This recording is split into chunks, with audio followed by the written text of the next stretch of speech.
Before men and women were dancers, they were nothing. They were stains on society, uncoordinated slobs bobbing their heads to music.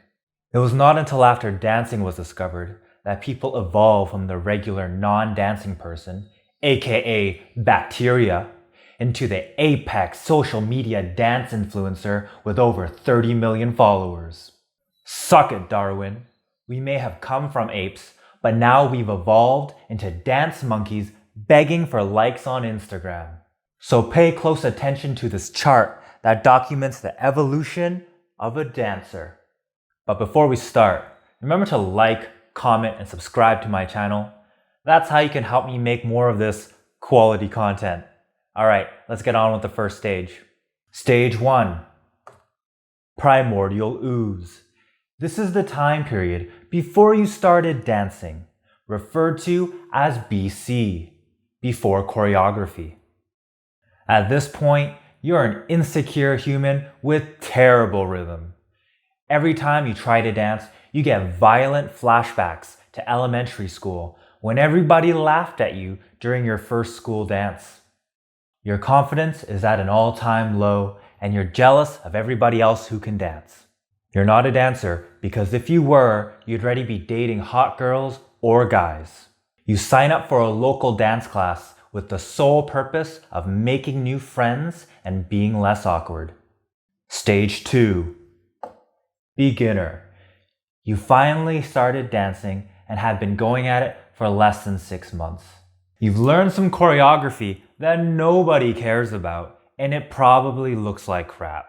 Whether you're a guy or girl, you're definitely insecure about how you move, you think everybody sees your mistakes, and you think everybody is constantly judging you. If you're a guy, you're doing a terrible job of hiding it because it's written all over your face. If you're a girl, then you're definitely fooling everybody by acting super bubbly and approachable so that better dancers can give you tips and advice, which are really just their way of flirting with you. Either way, you felt how cool you can be when you dance and how terrible you actually look on video. It's a lot to take in. This is where your evolution begins. Stage 3. Intermediate. This is approximately 6 months to 2 years after you've started dancing. You're at the point where you look like you know how to dance and you can pull off moves that require a tiny bit of coordination. Naturally, this goes straight to your head and you think it's only a matter of time until you become a top international dancer and choreographer. You're not amazing by any dancer standards, but this is the first and only time you think you're talented because you're at the height of the Dunning-Kruger effect and it's all downhill from here. Other dancers may have noticed your potential. Maybe you've received compliments from somebody you admire and you've probably started or have been dating another dancer. You're the coolest you've ever wanted to be. Enjoy it while it lasts, champ. Stage 4. Competitor or performer. At this point, you have some knowledge and experience under your feet. You subscribe to YouTube dance channels and you're constantly on the internet looking to copy the next best thing. You are a true student of dance. You are by no means original, but at least you are a poor impersonation of somebody who is. You realize that your local classes no longer cater to you and that you have to find new ways to assert your dominance over beginners. Naturally, this leads you to competing or performing in group choreography because it's the flashiest way to fame. You're not the center of attention because if you were, you'd either be winning or doing choreography in front of 1,000 people. Instead, you're in a group of 8 to 10 people, probably in the back line, and performing at your local community center. Don't worry, you're on your way to the top. Stage 5. Local teacher. You're finally at the point where you are objectively considered good. You've won some titles, people love your dancing, and you're finally as famous as you set out to be. The thing is, because you're constantly surrounded by other dancers just like you, your competitive instincts kick in to become the best there ever was. You're constantly comparing yourself to other dancers and all the details of their body, like their turnout, their quality of movement, and their athleticism. You're unhappy with yourself and everything you've achieved, to the point where you have full-blown image issues over every minute detail of your body.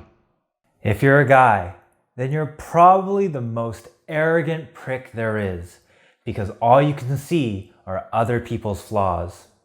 If you're a girl, then you're constantly annoyed or bored when you have to dance with guys who are less skilled than you. Because let's face it, you girls have to put in more work for half the recognition. Either way, you've been dancing for so long, you forget what it's like to be a human and have a well-balanced social life, which brings us to our sixth and final stage of our evolution. Stage 6, International Pro. You've literally made it as a dancer. You're better than 99% of everybody else, and your whole life revolves around dance. You only have two types of friends, dancers and non-dancers. You exclusively date other dancers, and you can't remember what it was like to be in a normal relationship. Everybody thinks you're greedy for charging a lot of money for your private lessons, but they don't realize you essentially have the equivalent of a master's degree in dance. Unless you're Misty Copeland, Benji Schwimmer, or fiction, then you have a PhD. You openly talk about being humble and approachable to everybody, even if they're a beginner. But nobody believes you because you're constantly surrounded by other pros. And therefore, you're as intimidating as a group of velociraptors. At this point, you learn there are essentially another 6 levels separating you from the top pros of your dance. Congrats! You've now finished the tutorial and can start playing the real game. Depressed? You probably start a YouTube channel teaching beginners to dance, trying to become the biggest internet trash of them all, an influencer. On the bright side, at least you haven't downgraded yourself to starting a trashy comedy channel.